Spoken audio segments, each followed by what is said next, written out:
la dédicace de l'année ou dédier l'année. Yangwana biso tokoloba likambo muke ya pokwa lelo ezali kobonza vula oyo na maboko nzambe. Dédicacer l'année ou dédier l'année. Kobonza vula oyo. Ou soit consacrer l'année. Ulisa vula. Pourquoi est-ce que nous sommes dans l'obligation de dédicacer, de dédier ou de consacrer l'année?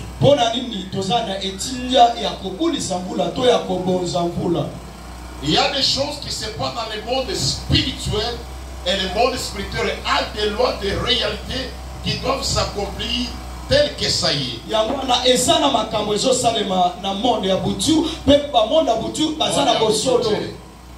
Monde spirituel les a pour tout.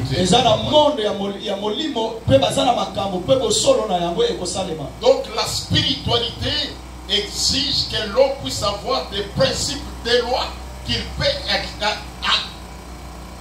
respecter ou qu'il peut mettre en pratique pour que ça puisse actionner certaines choses.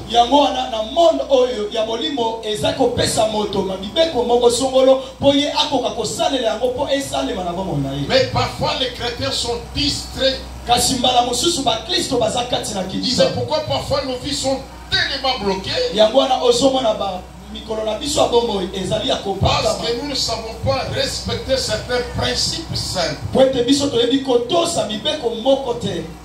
Dédier l'année est très nécessaire dans la vie de tout un chacun. Parce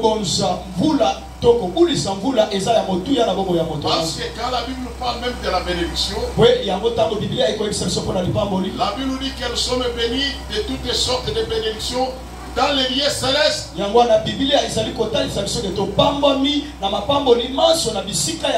Ça signifie que la bénédiction commence dans les sphères célestes, dans l'invisible, afin que ça soit visible. De la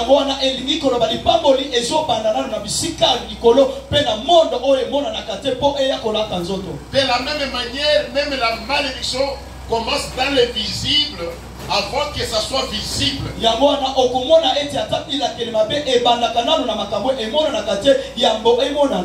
Ne vous en faites pas, même les sorciers qui t'ensorcellent là. Ils ne viennent pas. D'un coup, il commence à t'ensorceler, non?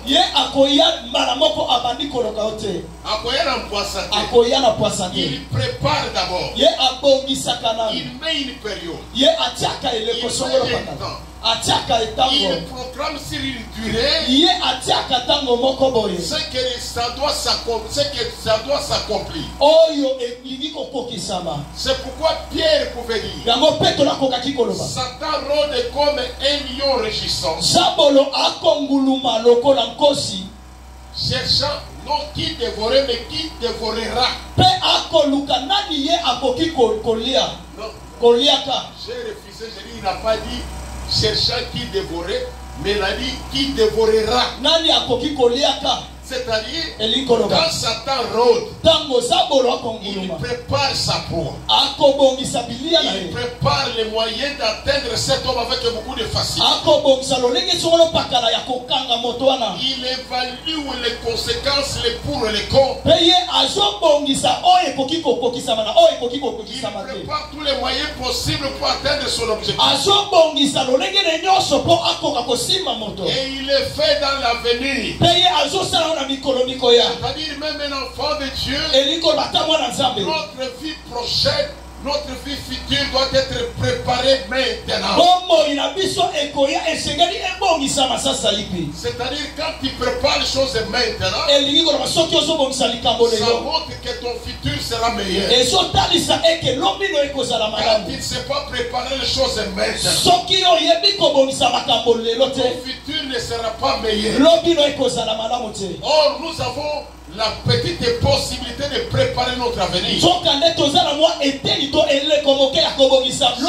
au moyen de la prière. Parce que nous accédons au spirituel qu'au moyen de la prière. C'est-à-dire, je voulais dire à quelqu'un que nous sommes dans l'obligation de faire des prières pour préparer notre avenir, pour préparer notre futur.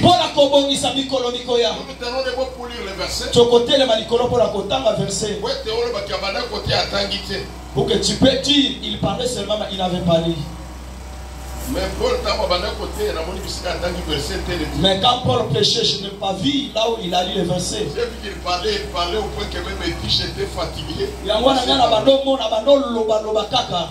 Nous sommes dans le livre des Chroniques.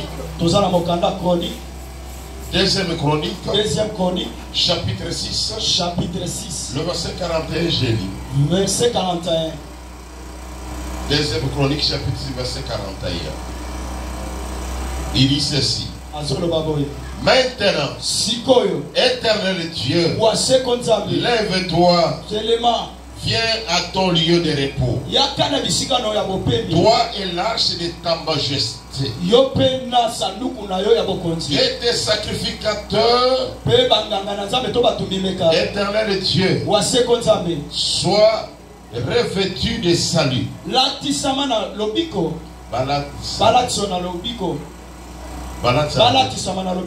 Et que tes bien-aimés jouissent du bonheur. Ça, ce sont des paroles. Nous retournons au verset 40. Maintenant, oh mon Dieu, que tes yeux soient ouverts et que tes oreilles soient attentives à la prière faite en ces lieux. Nous pouvons nous asseoir. Ça, c'est Salomon. Le jour de la dédicace du temps, il avait préparé une tribune.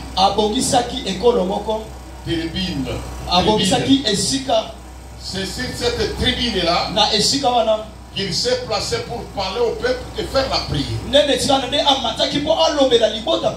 Dans sa prière, il dit ceci. Quand il s'adresse à Dieu, il dit que tes yeux soient ouverts, que tes oreilles soient attentives à la prière faite à ce lieu. C'est-à-dire cet homme de Salomon, il avait fait des choses, des déclarations là où il avait inauguré le temple. Et dans cette prière-là, Salomon avait déclaré beaucoup de choses. Et certaines choses que Salomon avait déclarées ont eu des effets jusqu'à ce jour. Pourquoi? Parce qu'il savait que ma dédicace que je dois faire, les prières que je vais dire à ce lieu, Dieu doit les accepter jusqu'aux générations futures. Est-ce que ça compte? Et son potin. J'ai dit que tu peux faire une prière aujourd'hui. Cette prière-là aura des résultats toute cette année. La prière que tu dois faire aujourd'hui, parce que c'est le premier culte de l'année 2025. Cette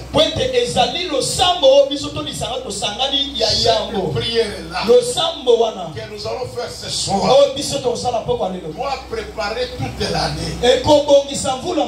Tu dois faire des prières de déclaration qui doivent avoir des impacts toute l'année. Dans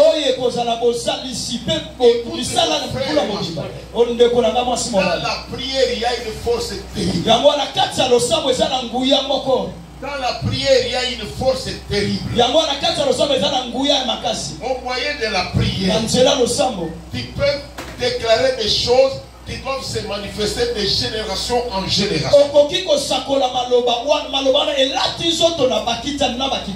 moyen de la prière, tu peux préparer cette année, ou tu peux me dire aussi cette année les choses que tu vas dire ce soir, les déclarations que tu dois faire doivent être les déclarations qui introduit cette année selon ta volonté et selon ce que doit tracer. Parce que ma Bible me dit que Dieu est derrière les paroles de ses serviteurs pour les accomplir. C'est-à-dire quand toi tu parles, Dieu est derrière ces paroles pour les accomplir. C'est pourquoi ce soir, il va déclarer de bonnes choses. Il va déclarer des bénédictions pour ta vie. Il va déclarer l'évolution pour ta vie. Il va dire les choses que tu veux que ça s'accomplisse cette année. Beaucoup de gens sont dans la distraction. Tu vas voir au début de l'année, quand ils attendent que ça soit mini, ils veillent même. Et quand on arrive à 0 heure, ils crient bonne année. Ils ouvrent des champagnes. Ils ouvrent des champagnes. Ils prennent ça. Et ils vont s'endormir. Je ne dis pas que boire le champagne est mauvais.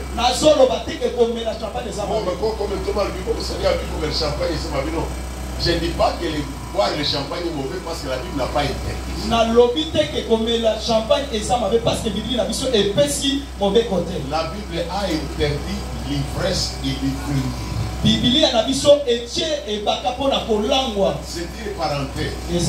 La Bible refuse l'ivresse, la Bible condamne l'ivrognerie. Je ne pas dit comme les autres aujourd'hui, le Saint-Esprit. Moi je n'ai pas dit ça. Ni dans le Nouveau Testament, ni dans l'Ancien Testament, où le Saint-Esprit.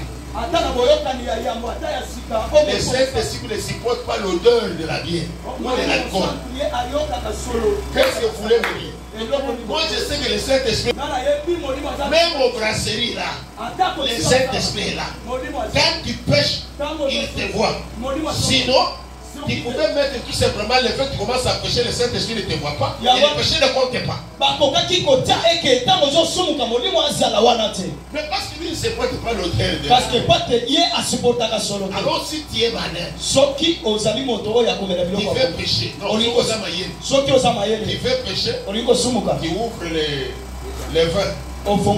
Directement le Saint-Esprit s'en fout. Il ne voit rien.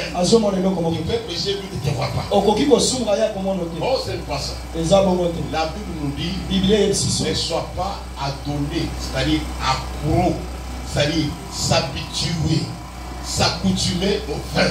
Donc, la Bible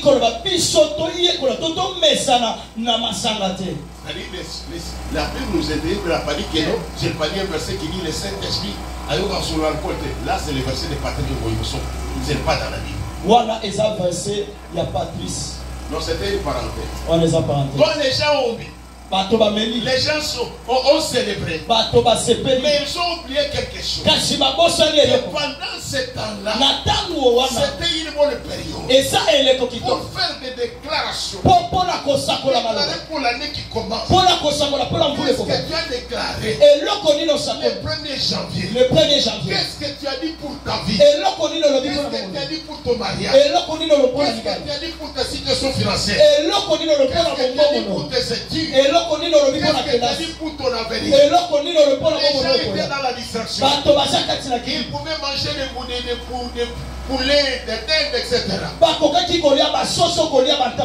C'était une bonne chose. Mais ils ont oublié qu'il fallait faire des déclarations. Même les sorciers, quand l'année commence, ils ont parlé sur toi. Pendant que toi tu jubilais bonne année, pendant que tu tirais des canons, tu faisais pleuvoir des pétards. Les sorciers, l'année tombée,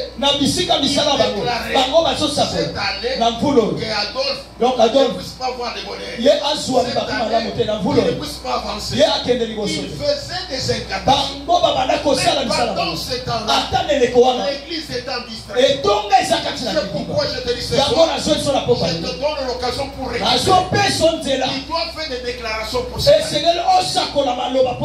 Toi-même d'abord, qu'est-ce que tu vas déclarer pour l'année qui commence? Parce qu'il y a un Dieu qui écoute le ce que tu vas déclarer, il va l'accomplir. C'est pourquoi Salomon, Yango Salomon, il était un homme trop sage. Azalaki moto abonya. Quand on a terminé le temps, Tango basilisi etonga. Salomon a commencé à dire des choses. Salomon abandi kosakola maloba. Il a fait des déclarations. Asakoli maloba. Il dit Seigneur, Azola mamokozi. dans cette maison, Nanda oyo. si quelqu'un a péché, Soki moto asumuki. même au loin, Atakoli quand moseka. il revient, Tango il azozongela. rentre dans cette maison, Azongi na ndako. que toi Dieu, Yo nzambe. qui n'écoute pas la prière des pécheurs, Oyo kaka losambo ya mais qui écoute basuki. du haut du ciel. Kasi oyo kaye lisiko fandi na Et lo. cette chose a été gravée. Pe eloko wana bakoma ngo labyrinthe. C'est pourquoi moi même Mikolo, C'est pourquoi voyez même aujourd'hui, on a battu Israël, pour les gens qui connaissent Israël bien, côté ruine, du il y a côté, temple Israël. du côté oui, du temple. Miracle de lamentation. Donc, Bisika efelo ya milelo. Vous savez qu'est-ce qu'on fait? Bao salani. Si Israël est en détresse, Soki Israël akati na kokele la kolela. même quand Israël va au combat, Atako shala akobunda. il trouve que le combat devient dur. Azo kutete bitumekomi Parce makasi. qu'ils sont entourés par les Arabes. Kwete bazingami epa baha. Les militaires juifs, Mampinga ya bayuda. ils viennent s'appuyer au milieu de lamentation. Bakoya koye kamana efelo ya milelo. Bakoya kolela bisikana. Implorer la grâce de Dieu. Pe bazobelela ngolu na nzambe.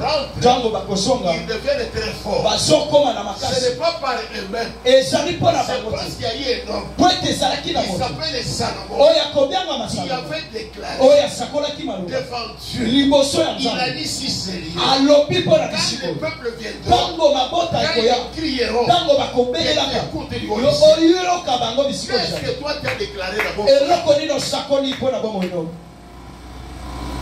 Il y a même des choses bizarres. Moi, dans Nzambe, avec Moulo, Ata, Ibandi, Boyebe, à ceux qui sont venus, les gens qui bandent, ils sont pas Moussou, qui a liquidé. Et puis, il passe, il passe.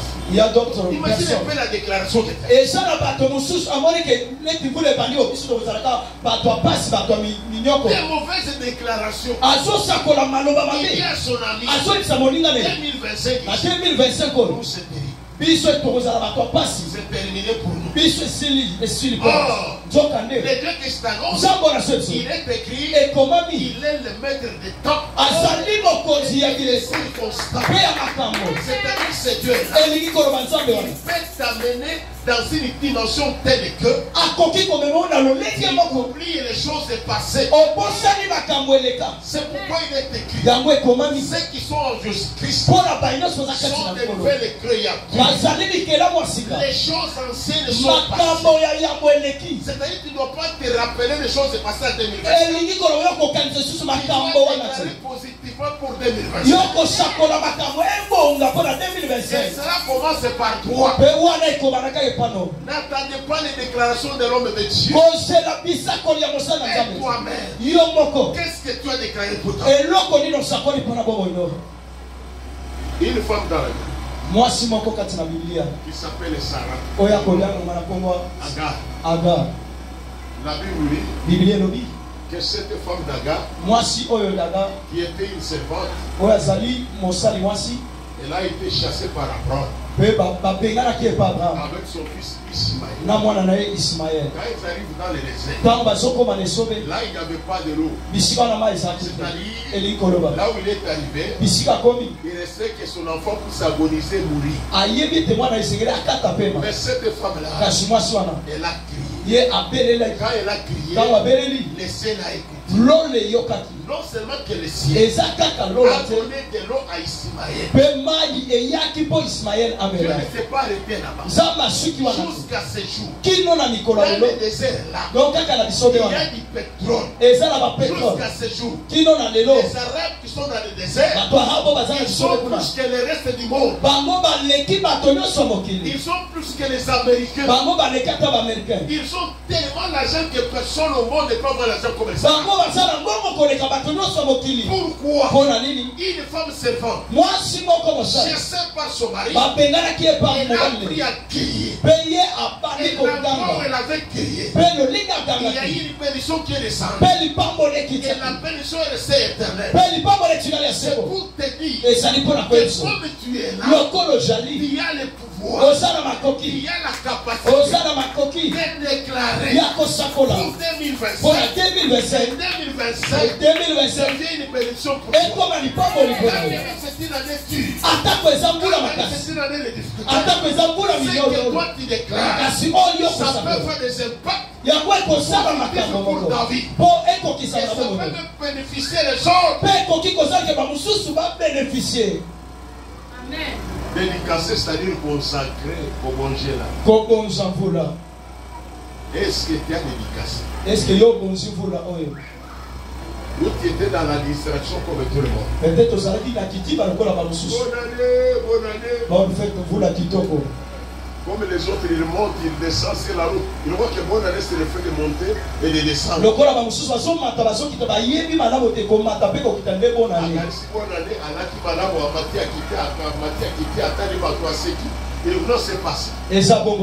Bonne année, n'est pas le fait d'aller avec les enfants dans les parcs et prendre des photos.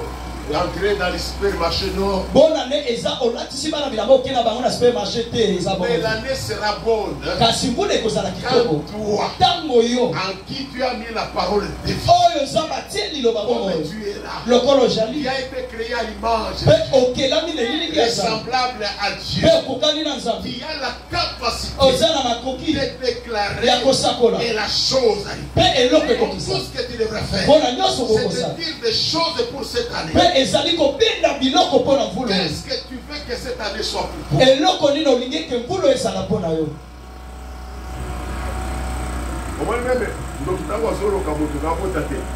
Tu vois même les sociétés quand il a société quelqu'un pour ne pas inventer. L'homme n'est pas encore rentré au mariage. Lui le sorcier là-bas il va voir, il va sentir. Les sorciers va dire, il va sentir. Puis il enfante, venez demander. Les sorciers préparent déjà. Donc il y a son bon qui s'aille. Avant que tu puisses entrer. Il y a beaucoup de talibans. Mais les chrétiens, ils attendent que soit déjà dans les problèmes. Ils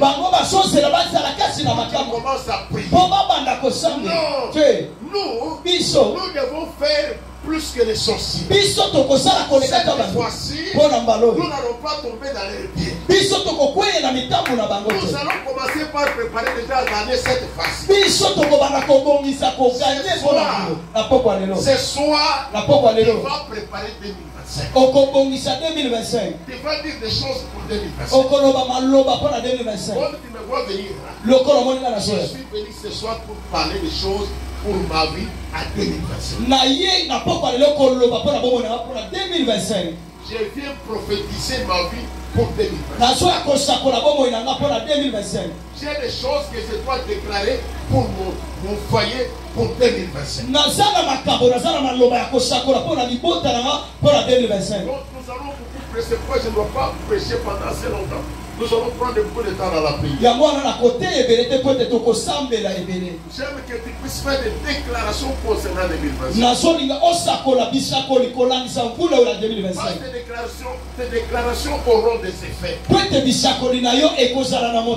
Si une femme comme Anne avait déclaré,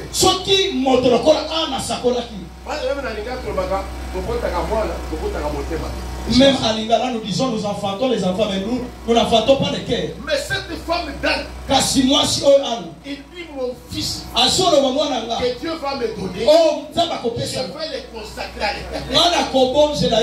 Anne comprend. L'enfant qui sortira de lui, je vais le confier à Dieu. Il sera serviteur de Dieu.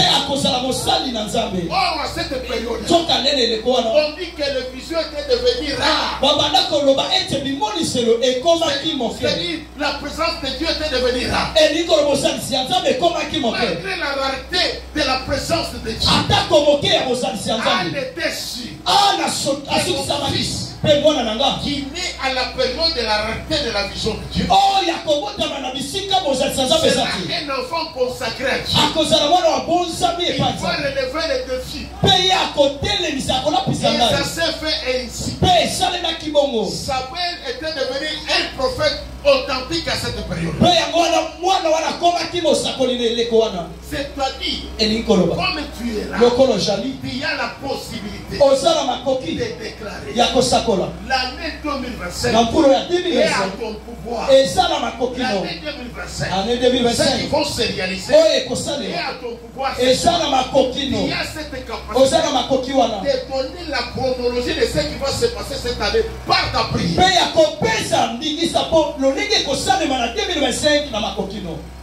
Demande à ton voisin est-ce que son contact. Tu poses la question est-ce que ça entre. 2025 et à ton pouvoir. 2025 est à ma coquille. Si tu ne sais pas l'orienter, ce qui tu vas regretter. Mais si tu sais l'orienter, comme dans le monde spirituel, les magiciens ont commencé déjà à faire des choses. Toi aussi, tu dois préparer 2025. Comme dans les temps anciens, Salomon avait prié. Mais quand ils sont les Écritures, vous allez voir que des générations après Salomon, des générations, des milliers d'années après Salomon, il y a eu un homme qu'on appelle Daniel, on va dire ça. Dans le livre de Daniel chapitre 6, le verset 10. Je vais lire deux versets pour que vous compreniez. Daniel 6, verset 10. Oui.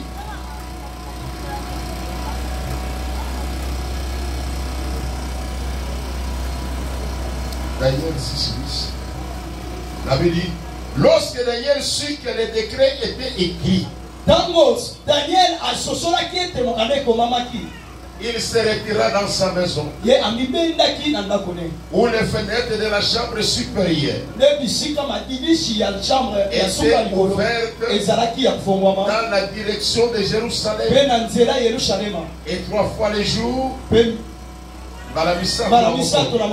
il se mettait à genoux, il priait, il louait son Dieu comme il le faisait auparavant.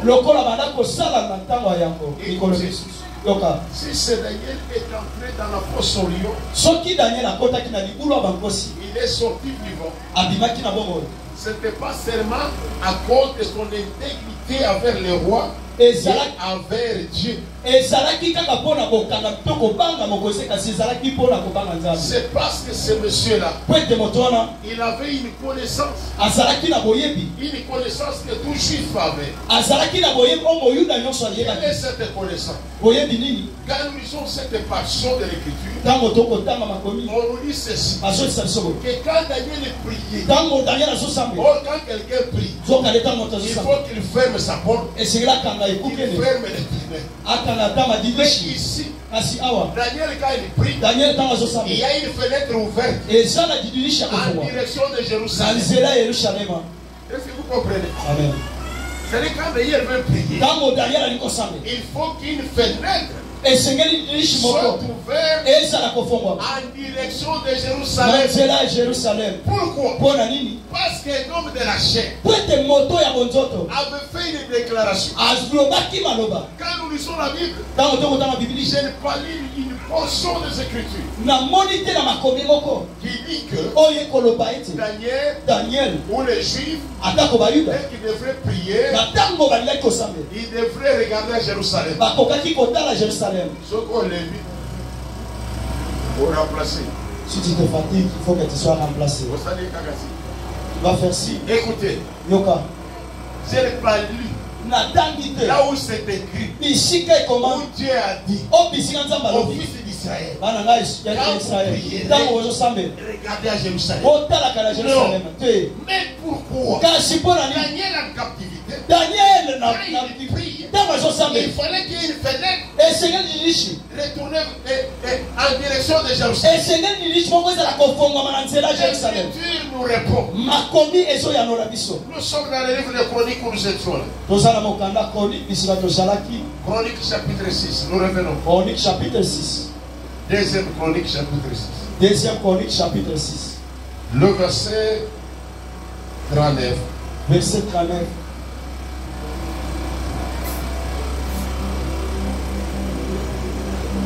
Non, surtout Allons au deuxième Chronique, chapitre 6.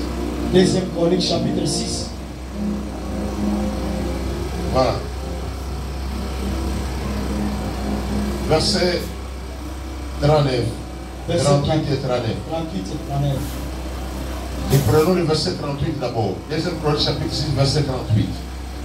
Écoutez. Yoka. Pourquoi est-ce que Daniel, quand il priait, il y avait une fenêtre ouverte vers Jacques? Pona nini tango Daniel abana kosambela ezalaki na didishi moko ya kofongwama. Suivons 38. Toyoka 38.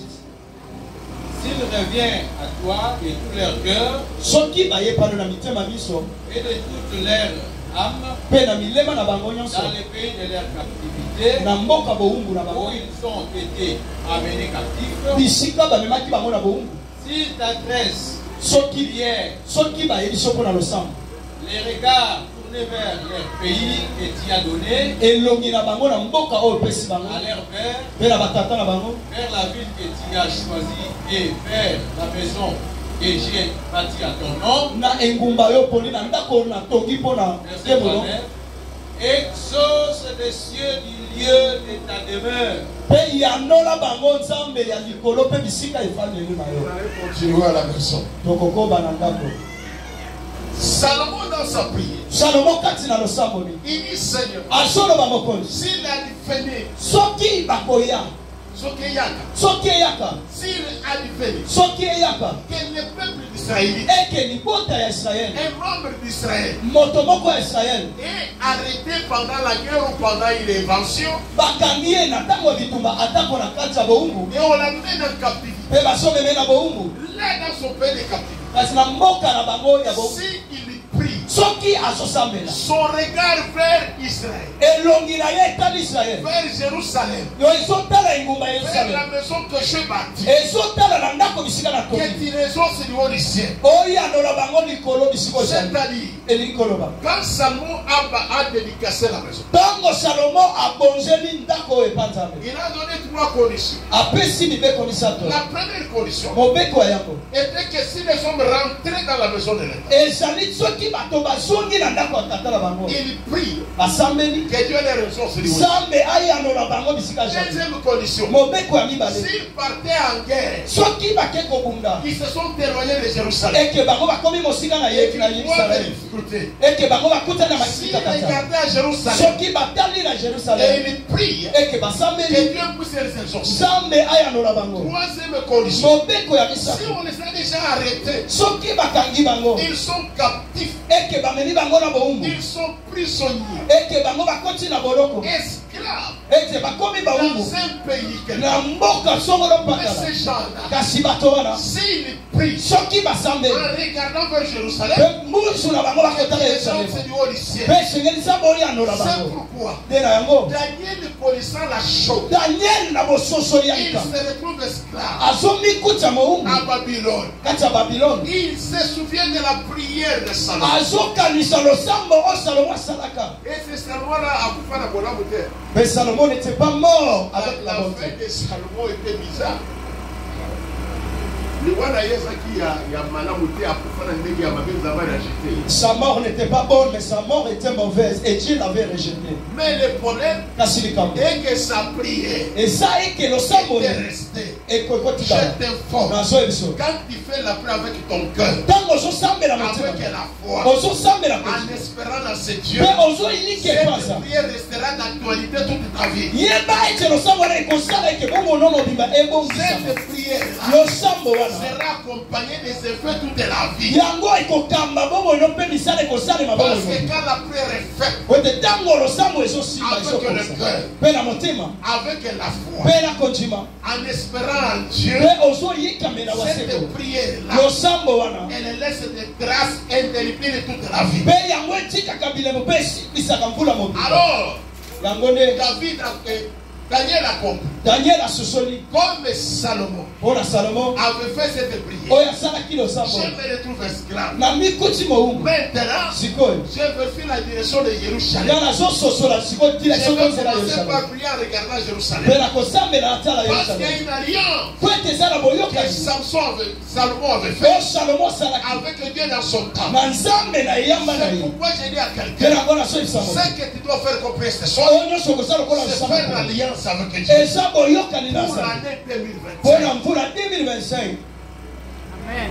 Je t'informe, si tu fais une bonne alliance, il y aura des choses qui vont s'accomplir.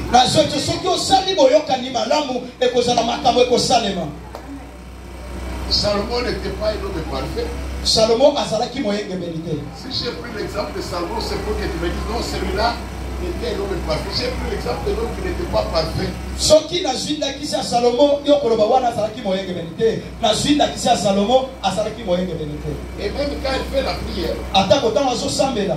Ce n'est pas dans les lieux saints. Ezala bisika boulete. Il n'est pas même entré dans les lieux saints, ni pas même dans les lieux très saints. A côté na bisika eleki boulete ata bisika boulete. Il était dans les parvis. Azalaki na bisika na Quand libanda. tu lis les Écritures, Tango toko tala on dit qu'il avait monté sa tribune dans les parvis. bakolobete amatisaki bisika na ye ya kolobela wana likolo na libanda Mais wana. dans les parvis où il était, Kasi na bisika azalaki sa libanda. prière a été exaucée. Losambo na ye Sa pesa prière a demeuré losambo na ye de génération en pe génération. bakitani na Je bakitani. vois à quelqu'un ce soir. nazoyebisa moto na La poko prière que tu dois faire losambo kosala peut changer même la malédiction de 2025 à bénédiction. ekoki kobongola bilakeli mabe ya 2025 ekoma lipamboli. La prière que tu dois faire losambo kosala peut changer même les accidents de 2025 à une bénédiction pour toi. ekoki kobongola baaksida 2025 ekoma lipamboli. C'est pourquoi moi, chaque moment, Yango quand nous arrivons au début de la semaine, yango wana nga na eleko nyonso ntango tozokoma na suka ya j'ai semaine pris en citant chaque jour.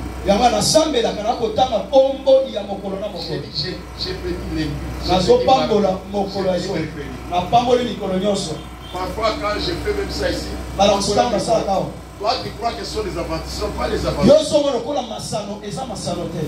Parce que la Bible me dit po ete biblia eyitima toutes les choses que vous demanderez en priant. biloko biso bokosenga kati na losambo Vous voyez que vous l'avez reçu bondima ete bino bozwi et yango vous le verrez s'accomplir. mpe bokomona ngo Si kokokisama. tu veux que 2025 soit une bénédiction pour toi, soki olingi 2025 ekoma commence à lipamboli déclarer maintenant. banda kosakola. Si tu veux que ce soit une difficulté pour toi, soki olingi ekoma ne déclare mikakata rien. yo kosakola Les sorciers ont déjà déclaré pour toi. bandoki basili Les kosakola magiciens ont déjà déclaré pour toi. bangangakisi basi Les basakola féticheurs ont déclaré pour toi. basali ya kisi Les officiers ont déjà déclaré pour bato toi. mabe basali Leur déclaration yango va s'accomplir dans ta vie. ekokokisama na Toi bango ne déclare pas. yo kosakola Mais il y a te des gens kasi eza na qui ont déclaré. bao basakoli.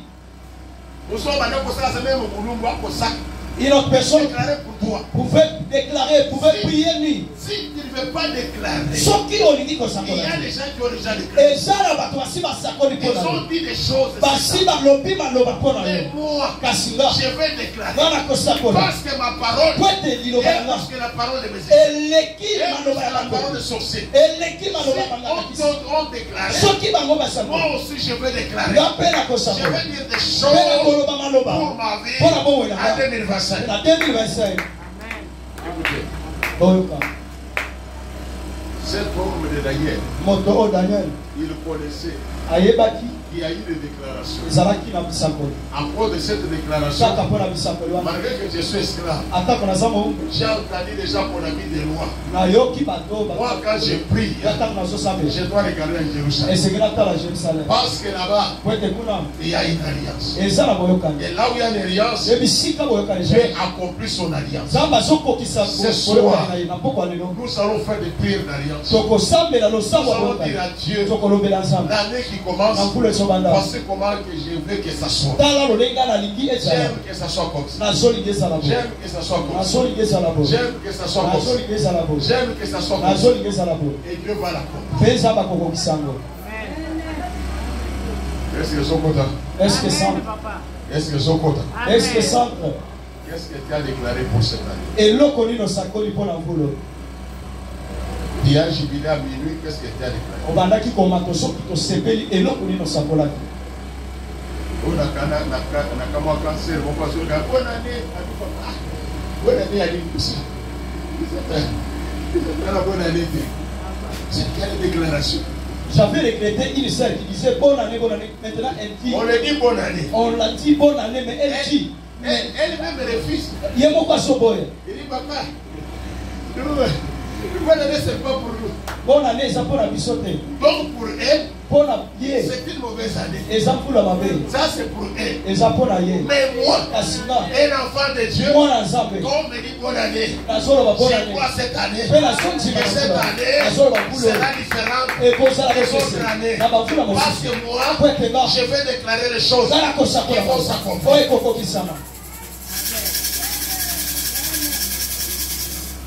Il y a des gens comme ça habitués. Et ça n'a pas de si ma quand tu lui dis meilleur vie, papa, meilleur vie, quand vous êtes mon colomalamu, il y a solo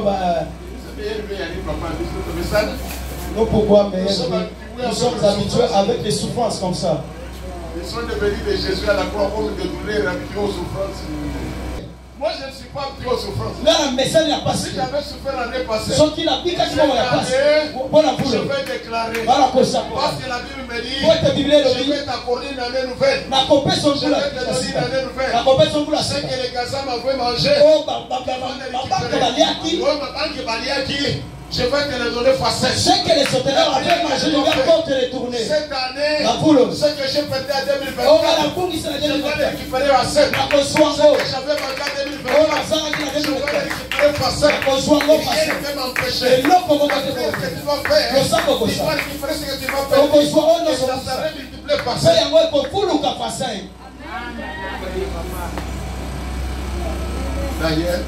Daniel connaissait la chose. C'est pourquoi il connaissait qu'avant même que les combats deviennent graves, il regardait déjà Jérusalem. C'est-à-dire qu'il prévenait déjà les combats. Les combats spirituels, on les prévient. Il faut les prévenir. N'attends pas que ça puisse venir t'attaquer pour qu'elle commence à prier. Non, il faut commencer déjà à prévenir. C'est pourquoi la prière de ce soir, c'est une prière de déclaration. Nous allons bénir la lecture. Il va dire des choses pour cette année. Il va dire, moi l'année 2025, j'ai fait soumettre à mon compte. Ne te demande pas comment ça va se faire. Parce que dans ma Bible, il y a un homme. Il s'appelle Élie de Tisbite. Il a déclaré. Il a détourné la saison. Il a détourné la saison. Il dit, il n'y aura pas la pluie. Si ce n'est qu'à ma parole. C'est-à-dire cet homme-là, dont son père n'est pas connu. Parce qu'il était un homme sans histoire.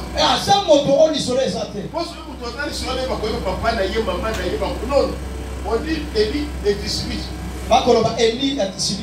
Quand tu vas aller voir les José, on dit José fils de Nun. Quand on parle de Caleb, on parle de son père. Quand on parle de David, on dit que David fils d'Isaïe. C'est-à-dire que ce sont des gens qui avaient l'histoire. Mais quand tu arrives ici, c'est monsieur Élie. On dit tout simplement Élie est Tisbite. On ne parle pas de son père. Ça sous-entend que son père n'avait pas marqué l'histoire. Il n'était pas un homme influent. Le monsieur d'Élie, quand il apparaît, il comprend que ma parole à moi est Élie. Un homme sans histoire. Un homme sans descendance connue. Je veux faire l'histoire. C'est pourquoi les prophètes des anciens testaments, les prophètes qui sont allés dans les épîtres, c'est Élie le prophète. Chaque pouvait dire Élie était un homme de la même nature. C'est-à-dire l'apôtre Jacques, quand il veut prêcher à son église, il fait référence à Élie. Un homme sans descendance, un homme sans histoire, un homme sans griffe. Je dis à quelqu'un ce soir, l'année qui commence, même si ta famille n'a pas de Christ, même si ta famille n'a pas d'histoire, toi tu dois imposer l'histoire. Toi tu dois imposer le nom. Même si ta famille n'a pas de nom, c'est toi qui dois imposer le nom. Si on ferait référence de ta famille, on va référer à partir de ton nom. Il n'était pas nécessaire qu'on parle de son père. C'est lui Élie qui devrait imposer la loi, imposer les noms pour la descendance. Même les gens de dismissent, ils ne sont pas connus. Mais il dit qu'il vient imposer les gens de dismissent qui sont connus. C'est Élie le prophète. Parce qu'il croyait à lui-même. Si tu te crois à toi-même, ton nom c'est la gloire. Ton nom c'est la puissance. Élie se présente. Il ne sait pas combien de prophètes sont en Israël. Il ne sait pas combien de sacrificateurs sont là. Il ne voit pas combien de saints sont là. Mais Élie dit, il n'y aura pas la pluie si ce n'est que sur ma parole. Et la chose qu'il a déclarée, ça s'est accompli. Lorsque tu te découvres, il va imposer silence même à la nature. On peut se mitindo na nature aussi. Vous savez, au début de ma foi, je venais à peine de me convertir. J'étais parti prier en ville à Lubumbashi. Et je devrais rentrer à pied pour aller chez nous au Bénin. C'est un combat qui est passé dans notre quartier. Quand il était derrière Lubumbashi. Alors je faisais les pieds. Et j'avais ma Bible qui n'avait pas la couverture. C'était une petite Bible qui n'avait pas les couvertures. J'ai vu qu'il y avait une pluie basse qui commençait à menacer. J'ai dit Seigneur, je ne veux pas être mouillé. D'abord là où je suis parti, j'ai pris le pied. Et je suis en train de rentrer à pied, je suis fatigué. Même si je pouvais courir, je n'arriverais pas là. Que cette pluie ne me puisse pas me mouiller. Si ça me mouille, je dépose la Bible ici. Et je retourne dans le monde, je deviens fou.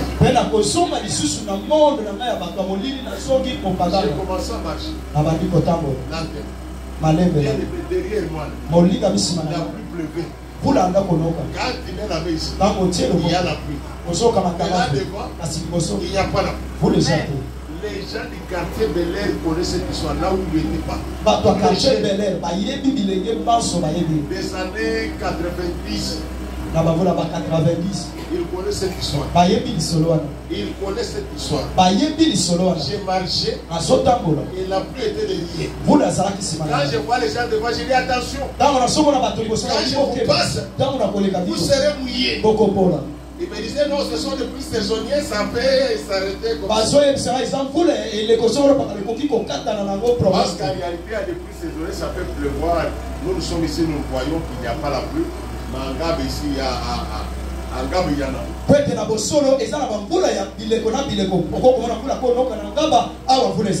Mais là, la pluie me suivait. Moi, j'étais devant. La pluie me suivait. La pluie était derrière. Les gens ont vu ça. Il y a même les gens qui ont dit il y a c'est pourquoi il y avait d'autres personnes qui disaient ces histoires n'ont pas tenu. Les problèmes, c'est de croire que ce que tu dis, le ciel est disposé. Le ciel est disposé. Celle que tu déclares avec la foi, ça doit s'accomplir. C'est pourquoi ce soir, j'aime que tu dises des choses que tu veux que ça s'accomplisse. Comment tu vois 2025? Comment tu considères 2025? Comment que 2025 soit pour toi, pas pour quelqu'un d'autre. Tu dois dire des choses. Et c'est que l'on va Je te forme que si tu ne dis pas, je répète, si tu ne dis pas, il y a des milliers de gens qui ont déjà dit pour toi. Les gens du monde mystique, ils ont déjà déclaré des choses. Mais maintenant, c'est ton tour de renverser les paroles. D'installer maintenant ce que toi tu fais.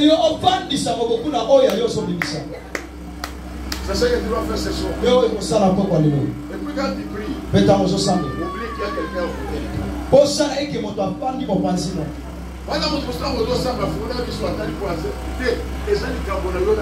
C'est pourquoi il y a d'autres personnes, quand quelqu'un prie et il ouvre les yeux, il voit une autre personne. Mais c'est ton problème toi-même. Lui-même, quand il prie, il regarde le voisin, il va écouter ma prière. Non, ton problème, c'est toi avec Dieu. Ce voisin-là, s'il est distrait, c'est pas ton problème. Toi, il y a des choses que tu vas dire. Comme Salomon, il a déclaré jusqu'à ce jour, quand les Israélites sont en difficulté, ils regardent la Jérusalem. Là où Salomon avait parlé, et les choses se font. Si Salomon là, il était de la même nature qu'il a, il a même mal terminé sa vie. À combien plus forte raison? Pour qui Christ est décédé, fait déclaration, il n'y aura pas des effets. Non, il y aura des effets. Il y aura des effets. Il y aura des effets. Ce soir, je te dis que 2025 est à ta portée. Tu peux faire ce que tu veux avec 2025. Tu peux accomplir ce que tu veux avec 2025. Avec tes paroles. Amen, amen, amen. Dis à ton voisin, dans tes paroles, tu vas embellir 2025. Peut-être tu peux encore le maudire. La prière de Salomon a sauvé Daniel et puis ça qui Daniel des milliers d'années. À cause de sa déclaration. Ce soir, tu vas déclarer quoi pour ta vie pour cette année. Et puis il faut éviter tout ce langage. C'est que son acte, que son souffrance, que son yamouille, que son bapia passe. Oubliez ça. Et sengeli, beaucoup ça na makabo, pour maloba, o bato baloka biso tuza bato pasi, biso kaka nzala, biso kaka maladi te. Salomon pouvait dire oui Seigneur. Salomon kokaki koloba ir moko. Les gens qui viendront dans les camps, bato bakoyaka na etonga. Qui les exaucent. Yo oyoka bako. Mais ceux qui auront péché, kasi ba bakosumu. On les a arrêtés dans la captivité. Bango bakanga bango na ça devient leur problème. Wana ezali kamona bako. Parce qu'ils ne pas honorer non. Wete bango bakoki ko. Il est parti plus loin. Ya kenaki mosi. Il dit alobi même ceux qui auront péché. Ata ba bakosumu kaka. Kaka bakoti na mais s'il retourne les regards. Kasi soki batali mbuzu na bango. Regarde vers toi. Batali epano. Il prie. Basambeli. Yo toi aussi, tu peux dire Seigneur, si les années passées, j'avais que les partenaires qui étaient mauvais dans ma vie, cette fois-ci, j'aime avoir de bons partenaires. Si je n'avais pas de bonnes opportunités, cette année, je vais avoir de bonnes opportunités. Si l'année passée, j'avais que les gens qui me détruisent, les gens qui détruisent ma vie, cette année, j'ai besoin de gens qui afin qu'ils puissent contribuer à ce que je puisse avancer. J'ai besoin de gens qui puissent contribuer à mon élévation. J'ai besoin de gens qui vont contribuer à ce que je puisse avancer. J'ai besoin de Joseph. Il entre dans ma maison. Même si je suis pécheur, les choses évoluent. Mes biens évoluent. Mon travail évolue. Mon besoin évolue. J'ai besoin de gens comme Jacob. Dans ma belle chérie, il commence à se nier. La sérénité disparaît. J'ai besoin, Seigneur, des gens qui peuvent faire que ma vie avance. Qui me connectent avec de bonnes relations. Des relations qui me sont profitables. Je refuse des relations de destruction. Je refuse des relations de médisance. Je refuse que de relations qui vont me mener en bas, de relations qui vont m'attirer vers la tristesse. J'ai besoin de relations qui me donnent la paix et la joie.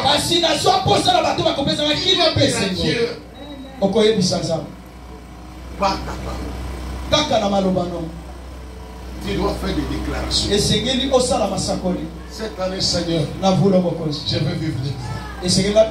Cette année, Seigneur, je veux vivre ta mère. Cette année, Seigneur, je veux palper ta puissance. Cette année, Seigneur, je veux toucher ta grâce. Cette année, Seigneur, je veux être élevé. Cette année, Seigneur, je veux marquer l'histoire. Que mon nom soit cité dans les bons. Que mon nom soit cité dans les bons. Si elle est déjà élevée, que je sois élevé. Si elle est déjà puissant, que je sois puissant. Si elle est déjà bénie, que je sois béni. Si elle est déjà visitée, que je sois visité. Que cette année, Seigneur, je puisse marcher tête haute. Je ne vais pas marcher la tête basse. Je ne vais pas marcher avec des pleurs. Que cette année, le pleur cesse dans ma vie. J'ai beaucoup pleuré, Seigneur. Cette année, je veux que mes larmes sèchent et que je prenne les pleurs de joie. Amen, amen, amen, La amen. déclaration est nécessaire. Amen. C'est pourquoi la prière que tu dois faire ce soir, c'est de faire des déclarations. Dis Seigneur, là où ça ne marchait pas, cette année 2025, là où ça ne marchait pas, ça doit marcher. Là où c'était bloqué, ça sera débloqué. Là où c'était fermé, ça sera ouvert. 2025, qui est l'année de visitation pour moi, qui est l'année de gloire pour moi. Tu dois faire des déclarations. C'est ce que j'ai dit dédicacé. Salomon a eu la courage. Il a déclaré. Et les déclarations de Salomon, c'est son cas. Il va dire à Dieu, s'il y a des gens qui m'ont sorcelé, cette année, celui qui va oser m'ensorceler, il va croiser les faits. Celui qui va m'envoûter, il va croiser les faits. Il va témoigner que je t'appartiens. Je suis ton enfant. Il peut t'incliner dans la prière. Mais tu me choisis un bon cantique qui peut me mettre dans une longue prière. Si tu as Yakalelo, Seigneur, Yakalelo, il cherche ça. Écoutez, je te donne maintenant l'occasion pour que tu puisses parler à Dieu. Le 2025 qui est là. 2025 est à ta portée. 2025 est à portée. C'est toi qui dois modeler 2025. C'est toi qui dois orienter comment 2025 doit être. Ce soir, tu vas dire des choses pour cette année.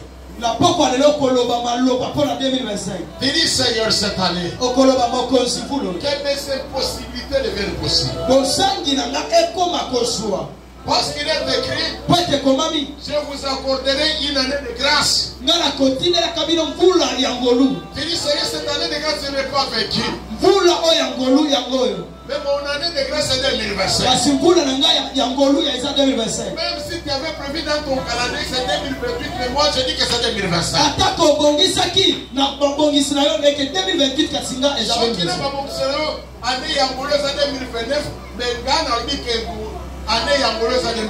Mais si tu avais prévu que l'année de grâce c'est 2029, mais moi je prépare aujourd'hui 2025. J'aime que tu parles à Dieu.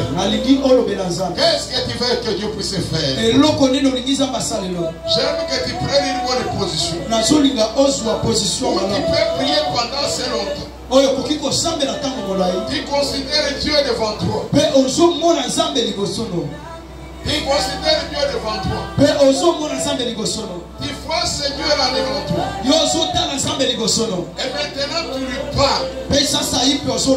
Salomon était dans un temple que lui-même avait construit. Mais il savait que Dieu était là. Quand il construisait, l'ange n'est pas descendu. On ne peut pas dire qu'il y avait une gloire qui est descendue, non. Mais Salomon savait que Dieu était là. Ce soir, croyez que Dieu est là. Croyez que Dieu est là. Et tu vas le parler avec ton cœur, avec ton âme. Bénis Seigneur. L'année 2025 doit être différente de toutes les années. Doit être une année de récupération. Doit être une année de consolation pour moi. Une année de visitation pour moi. Élève ta voix. Élève ta voix. Commence à parler. Commence à parler. Commence à parler. Ouvre ta voix, mon frère et ma soeur. Ouvre ta voix, mon frère et ma soeur. Parle à Dieu. Parle à Dieu. Parle à Dieu. Parle à Dieu. Parle à Dieu. Seigneur de Dieu de grâce. Oh Jésus-Christ Nazareth. Je suis devant les toi pour déclarer cette année, Seigneur. Je prophétise pour cette année. Que ce soit une année de différence. Que ce soit une année de différence. Une année de bénédiction. Une année de gloire. Une année de visitation. Pour ma vie, Seigneur. Que cette année, les mauvaises nouvelles ne vont pas. Ne sois pas mon papa. Les mauvaises nouvelles soient éloignées de moi. Les mauvaises nouvelles disparaissent dans ma vie. Oh, ça fait le moment. Seigneur, nous la gloire ce soir. Car tu es notre Dieu. C'est pourquoi nous venons ce soir. Que Dieu cette année, que cette année soit une année de grâce. Que cette année soit une année de portée. Que cette année soit une année de multiplication. Que cette année soit une année, Seigneur, de grâce. Je vais vivre différemment que l'année passée. Seigneur, que cette année, je me vive ta main constamment chaque fois. Cette année, Seigneur, je me vive constamment ta présence. Cette année, Seigneur, je vais te voir face à face. Cette année, Seigneur, j'aime te contempler, j'aime te parler. Seigneur, j'aime que toi-même tu conduis pour que tu puisses conduire cette année. J'aime que tu conduises cette année. Seigneur, j'aime que tu conduises cette année par ta puissance. C'est pourquoi je viens à toi. Ce soir, c'est Dieu ma vie. Je viens de Dieu mon histoire. Je viens de Dieu ma situation. Je viens de Dieu cette année, Seigneur. C'est pourquoi je veux vivre des miracles. Je veux vivre, Seigneur, je veux vivre des merveilles. C'est pourquoi je ne veux pas vivre de mauvaises nouvelles. Seigneur, que les mauvaises nouvelles soient loin de moi. Que les mauvaises nouvelles soient loin de moi. Ce soir, j'ai besoin de ta main, Seigneur. Que ce soit une année de consolation pour moi. Que ce soit une année de l'élévation pour moi. Que ce soit une année de soutien pour moi. Que ce soit une année que toute personne aura besoin de moi. Que ce soit une année que toute personne aura soif de moi. Que ce soit une année que chaque personne aura besoin de moi. C'est pourquoi je vais dédier ma vie, Seigneur. Je vais dédier cette année. Que cette année soit vraiment une bénédiction pour moi. Je ne vais pas vivre le contraire. Seigneur, je ne vais pas vivre le contraire. Seigneur, je ne vais pas vivre le contraire. Mais je veux vivre, Seigneur, ta bonté. Je veux vivre tes miracles. Je veux vivre, Seigneur, tes merveilles. Je veux vivre ta grâce. Seigneur, j'aime te voir. J'aime te voir, Seigneur. J'aime te voir, Seigneur. J'aime te voir aujourd'hui. Seigneur, je n'aime pas vivre des pleurs. Seigneur, je n'aime pas vivre des pleurs. Nous voyons les pleurs sans le fils. Seigneur, je refuse le pleur. Je refuse le fils. Je refuse, Seigneur, de pleurs.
Seigneur, ce n'est pas, il en est les pleurs. Pour moi, les pleurs sont finis. Pour moi, les pleurs sont finis. Pour moi, les combats sont finis. Pour moi, Seigneur, les familles sont finies. Les cheveux vivent. Les soirs sont vivres. La bénédiction. La bénédiction.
mon ministère, Seigneur, toi, j'ai besoin de toi. J'ai besoin de toi. Seigneur, j'ai besoin de toi cette année. Je veux vivre, je veux vivre le civil. Je veux vivre le civil. Je veux vivre le civil. Seigneur, je le vis. Je refais ce que je le vis de mauvaise nouvelle. Je le vis de la mort de ma famille, de mon église. Je le vis de ma femme. Je le vis de ma petitesse. Je le vis, Seigneur, de mes cœurs. Je le vis de la cœur de mon église. Je le vis de la petitesse. Je le vis, Seigneur, tout ce qui vient du diable. Moi, je veux vivre, je veux vivre, Seigneur, mon Dieu. Je veux vivre ton amour. Je veux vivre ton amour.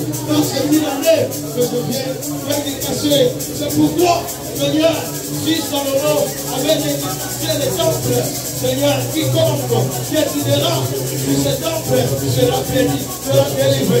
Mais Seigneur, toi, accordez plutôt toi, et toi-même, si tu es offert pour moi, Seigneur, si tu es offert pour moi, si tu es offert pour moi, si tu es offert pour moi, c'est pourquoi je dis non au échec, je dis non à la mort, je dis non à la pauvreté, je dis non à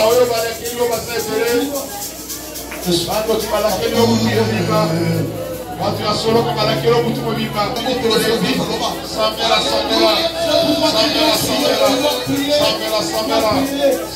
samela rokola bila kele na bango rokola bango rokola babikosi na bango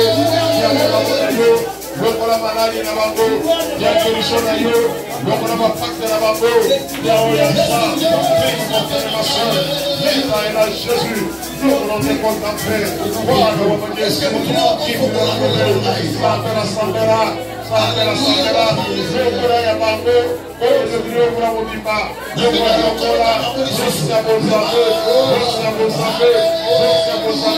pour le mobimba toute l'année ici que tu vives la gloire on veut que mon asa on veut que mon asa on veut la grandeur de cette année que tu vives la grandeur de Dieu que tu vois la puissance de Dieu ça fait la sambela j'ai déclaré et ça on va déclarer pour cette année.